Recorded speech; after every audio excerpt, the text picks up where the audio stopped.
Hello, welcome back to American Beef Ranch. And why would I be walking around and making marginally acceptable farming content on YouTube? Well, it's because we have important things to talk about today, and it's really hard to do farming and this on the ground. So here we go.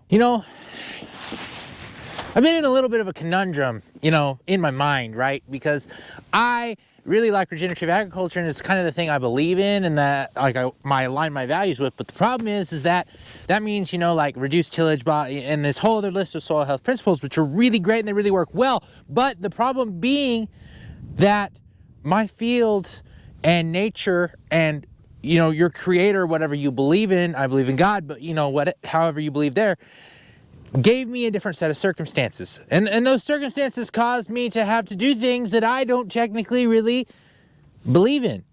And that was hard mentally. Why was it so hard mentally? Well, it was hard mentally because I don't want to use tillage. I don't want to rip the ground up. I don't want to turn it over and redo it. I believe that destroys the biology and the organic matter and all the other things that we talk about a whole bunch that are really important. And it does do that, but I came to a time of clarity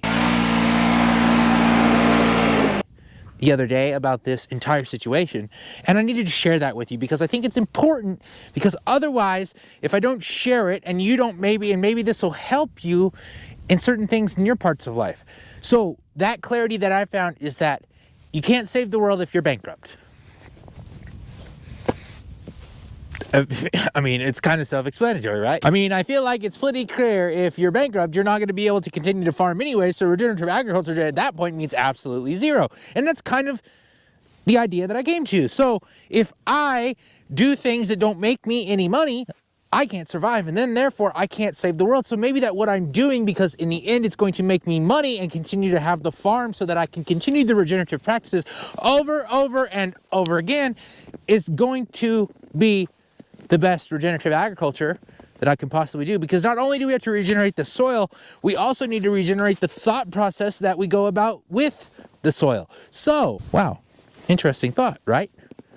Deep. Interesting thought. So let's continue down this rabbit hole a little bit. Now, this ground here, you see behind me, this acreage here, the acreage over there, and many other places in this farm has not been worked for 20 years.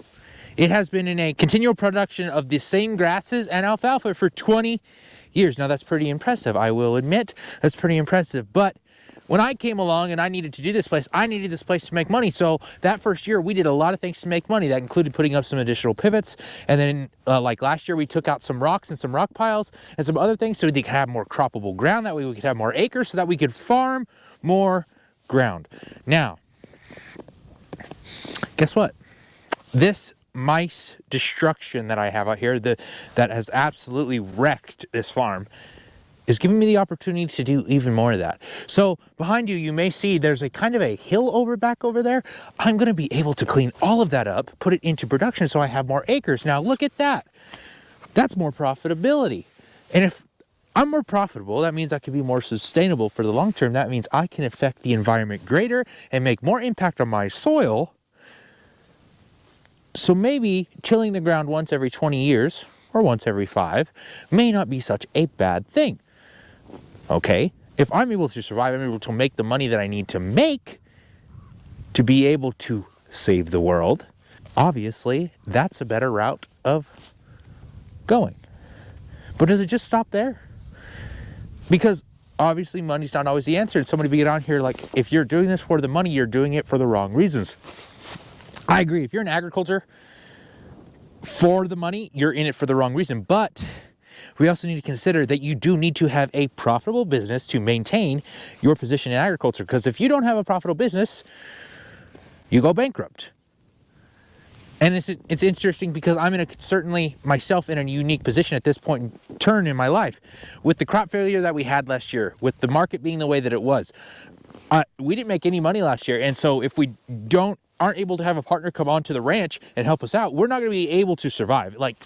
Bankruptcy is upon us. And so this is even more prominent in my mind. It is like pounding at my head. You have to do the things that make you money so that you can save the world. You have to. But this also plays into other important roles. Just because you make the money doesn't mean you can't use what you have to make money. I'm not upgrading any irrigation equipment this year. We're going to keep using what we got. I'm not going to be able, most likely, to upgrade equipment. I would like to. I would love some new equipment. That doesn't mean I'm going to be able to get it. But I am going to survive because I am choosing to do things that make us profitable. I'm choosing to find customers that want a value-added product that I am able to give them. I am choosing to make a decision to improve my land, add value, add equity, and in the long term, save the soil. And affect as many acres as I possibly can. Because if I'm still here farming and I'm still spreading this message and I'm still selling the fertilizer that I sell and helping other farmers help slowly start thinking about soil health and all these other things and growth and, it just, gosh, it makes so much sense. Why have I been so, blinded by, by pretty much ego, really, when it comes down to it. My ego got in the way because my wife has said several times, Jesse, we need to rip that field out and replant it.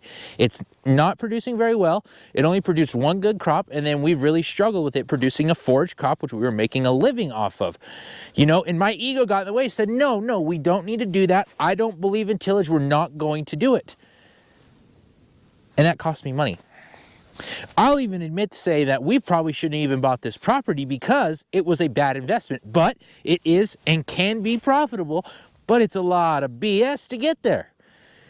And I didn't consider that. So there's, again, my ego getting in the way. So like you said, it's good to drop that ego sometimes and just huck it, get rid of the ego so that way that we can be successful in what we're doing. And I've had to do that. I've had to do that a lot, actually. And I dropped my ego on other things too. Equipment. I mean, I'm using old, worn down, broken equipment, and it hurts my ego to use it.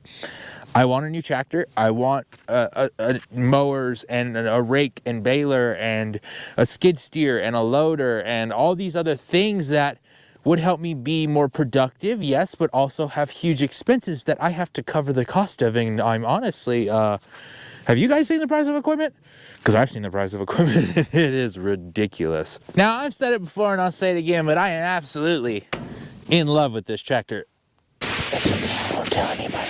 Now, it's no secret I've learned to love this tractor, and because it's part of my journey, it's part of my family's journey. My family bought this and two other tractors like it in the early 80s when they were all farming together.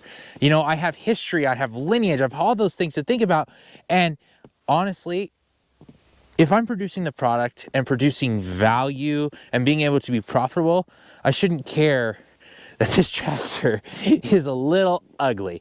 And I shouldn't care that it looks a little funny. And every time that I talk to my neighbor, he goes, I cannot believe anybody would want a tractor that looks like that. And I'm like, well, yes, it may be ugly as sin. It may not have any creature comforts, and it's very rough. It needs a set of tires. It needs a whole lot of work, but it runs good and it does the job that I need it to do. I bought a $5,000 auction baler 2 years ago. And you know what? It was a gamble for us. We didn't have $5,000 to spend, but we did it. And that baler has more than paid for itself several times over. So sometimes in life, although we do need to do the things that make us most profitable, we need to consider that journey and continue to do those things, because going out and buying a whole bunch of equipment would have made me bankrupt 2 years ago, right? You can't just go do that, especially not on the acres that I have. Now, if I had a whole bunch of acres and a whole bunch of guys and a whole big family and all that stuff, that's a totally different operation, and that doesn't include, a whole bunch of outside factors that we're not even considering. Life is a party, and we're not talking Snow White and the Powder Puff Girls. We're talking, you got to have fun at what you're doing. And what I've realized so much is that ego and all that things create tension within my relationship with my wife and with what's going on in the farm, and it just was not productive. I haven't been as productive as I'm supposed to be because of me, because I myself got in the way. And with that, as soon as I draw my ego, realize that it is more important for me to be profitable this year at this moment than it is to save the soil and not till it, then for the next 20 years, guess what? I can save the world. Man, sometimes you just talk it out loud and you feel so stupid. I mean, feel really dumb, but I think that's the way it is. When it all comes down to it, people, you cannot save the world if you're bankrupt. There's just no way to do it. I can't just go buy a whole bunch of equipment, and I can't, afford for this ground behind me not to produce, because if it doesn't produce, guess what, people? I won't be here long. This will end up being the bank's. It'll be sold at auction, and my dream of farming, regenerative agriculture, grass-fed and finished cattle and sheep, and long-term sustainability will disappear. Just like that. That was a terrible snap. Just like that. So, remember, you have to be profitable or you can't save the world.